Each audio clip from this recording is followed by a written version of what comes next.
ناظرین، یہ تو ہم سب جانتے ہیں کہ ٹائٹینک اپنے دور کا سب سے بڑا مسافر بردار بحری جہاز تھا، مگر 15 اپریل 1912 کو وہ اپنے پہلے ہی سفر میں 1500 افراد کی زندگی سمیت اپنے اختتام کو پہنچ گیا، اور اب اس کی باقیات کینیڈا کے شہر نیو فاؤنڈ لینڈ سے تقریباً 600 کلومیٹر جنوب مشرق میں بحر اوقیانوس کی اتھاہ گہرائیوں یعنی 12,500 فٹ نیچے پڑی ہیں، اور اس علاقے کو اسی مناسبت سے 1991 میں ٹائٹینک کینن کا نام دیا گیا۔ ٹائٹینک کی باقیات کی اتنی گہرائی سننے کے بعد یہاں ایک بہت بڑا سوال جنم لیتا ہے کہ آخر ٹائٹینک کی باقیات ملی کیسے؟ کیونکہ سمندر کی اتنی گہرائی میں جا کر اس کو ڈھونڈ لینا انسان کی سوچ سے کہیں زیادہ مشکل ہے، کیونکہ اس درجہ گہرائی تک جانا جدید ایجادات کو بروئے کار لائے بغیر ممکن نہیں، اور اگر یہ کسی طرح ممکن ہو بھی جائے تب بھی سمندر کی اس قدر گہرائی میں جانے کو خلا میں جانے سے کہیں زیادہ مشکل مانا جاتا ہے،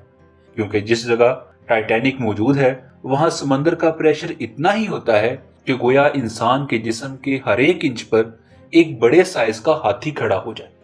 اس بات کو سمجھنے کے لیے حال ہی میں گزرنے والا واقعہ ٹائٹن نامی سب میرین کا ہے، جو سمندر کے پریشر کو برداشت نہ کر پانے کے باعث ٹائٹینک کے پاس جاتے ہوئے پھٹ گئی،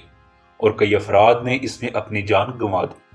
بس ٹائٹینک کو اتنی گہرائی میں جا کر ڈھونڈ لینا کسی طرح بھی آسان کام نہیں تھا، تو پھر آخر یہ ممکن کیسے ہوا؟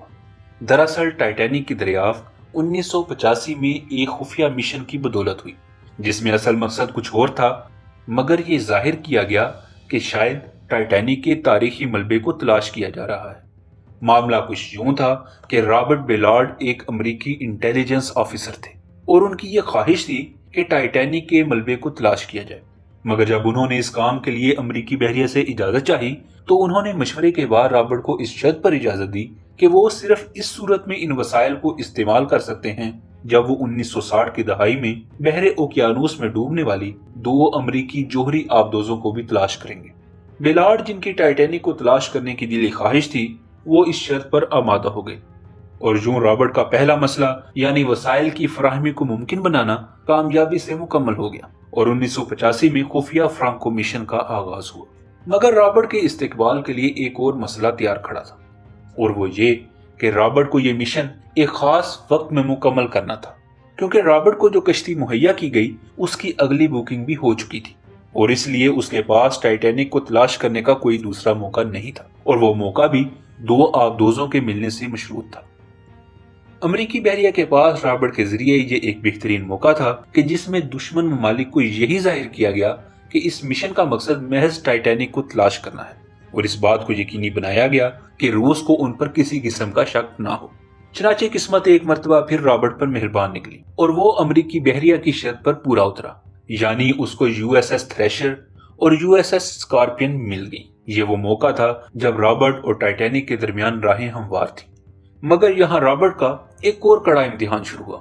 دراصل ان آبدوزوں کی تلاش میں رابرٹ کا اکثر وقت ضائع ہو چکا تھا، اور اب اس کے پاس صرف 12 دن تھے، جس کے بعد رابرٹ کے زیر استعمال کشتی کو اگلے کرایہ دار کے پاس منتقل ہونا تھا۔ امریکی آبدوزوں کی تلاش کے لیے اس کو جو آبدوز مہیا کی گئی وہ آرگو آبدوز تھی، جو کہ ہر قسم کی سہولت سے لیس تھی، یعنی رابرٹ کے پاس وسائل کی کمی ہرگز نہ تھی۔ چنانچہ رابرٹ اس موقع کو گنوانا نہیں چاہتا تھا، اس لیے اس نے ہر طرح سے کوشش جاری رکھی، مگر گزرتے دنوں کے ساتھ اس کی امیدیں دم توڑتی گئی۔ پھر اچانک اس کو 8 دنوں کے بعد یعنی 1 ستمبر 1985 کو ٹائٹینک کا ملبہ مل گیا۔ رابرٹ، جو اس وقت اپنی تمام تر محنت کو ضائع ہوتا دیکھ رہا تھا، وہ اچانک اس ملبے کو دیکھنے پر خوشی سے اچھل پڑا، مگر رابرٹ کے مطابق اس کی ساری خوشی اس وقت غم میں بدل گئی جب اسے یہ خیال آیا کہ وہ کسی کی قبر پر جشن منا رہا ہے۔ امید ہے آپ کو ہماری یہ ویڈیو پسند آئی ہوگی۔ مزید ویڈیوز کے لیے چینل کو سبسکرائب اور ویڈیو کو لائک اور شیئر ضرور کیجیے گا۔ ہماری اگلی ویڈیو تک اللہ حافظ۔